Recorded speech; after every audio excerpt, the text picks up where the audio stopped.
السلام علیکم ورحمۃ اللہ وبرکاتہ۔ حضرت شعیب علیہ السلام کے زمانے میں ایک آدمی اکثر یہ کہتا رہتا تھا کہ مجھ سے بے شمار گناہ اور جرم سرزد ہوتے رہتے ہیں، اللہ کے کرم سے مجھے کچھ نہیں ہوتا۔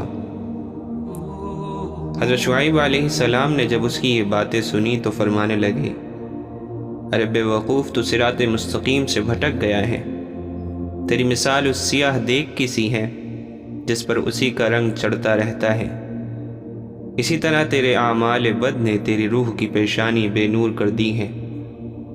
تیرے قلب پر زنگ کی اتنی تہ چڑھ گئی ہے کہ تجھے خدا کے بھید دکھائی نہیں دیتے۔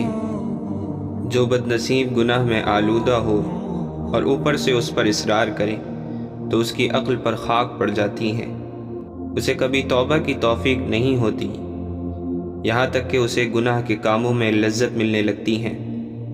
وہ شخص گمراہ اور بے دین ہو جاتا ہے، اس میں حیا اور ندامت کا احساس ہی باقی نہیں رہتا۔ حضرت شعیب علیہ السلام کی یہ باتیں سن کر اس شخص نے کہا، آپ علیہ السلام نے بجا فرمایا، لیکن یہ تو بتائیے کہ اگر اللہ تعالیٰ میرے گناہوں کا مواخذہ کرتا ہے تو اس کی علامت کیا ہے؟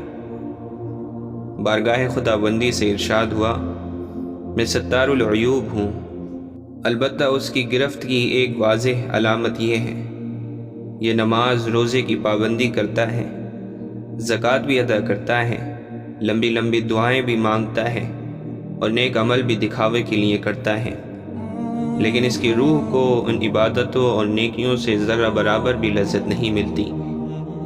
ظاہر میں اس کی عبادت اور نیکیاں خشوع اور خضوع سے لبریز ہیں، لیکن باطن میں پاک نہیں۔ اس کو کسی عبادت میں بھی روحانی سکون حاصل نہیں ہوتا۔ اس کی مثال ایسی ہے جیسے درخت میں اخروٹ تو انگنت لگے ہوں مگر ان میں مغز نہ ہو۔ عبادت اور نیکیوں کا پھل پانے کے لیے ذوق درکار ہے۔ جب اس شخص کو اپنے باطن کا پتہ چلا اور اپنی روحانی بیماری معلوم ہوئی تو وہ بہت حیران اور پریشان ہوا۔ دوستو، انسان اس خوش فہمی میں نہ رہے کہ اس کی بدعملی اور غلط کاری پر اس کی گرفت نہیں ہوتی، کیونکہ اللہ تعالیٰ کی گرفت کا انداز مختلف قسم کا بھی ہوتا ہے۔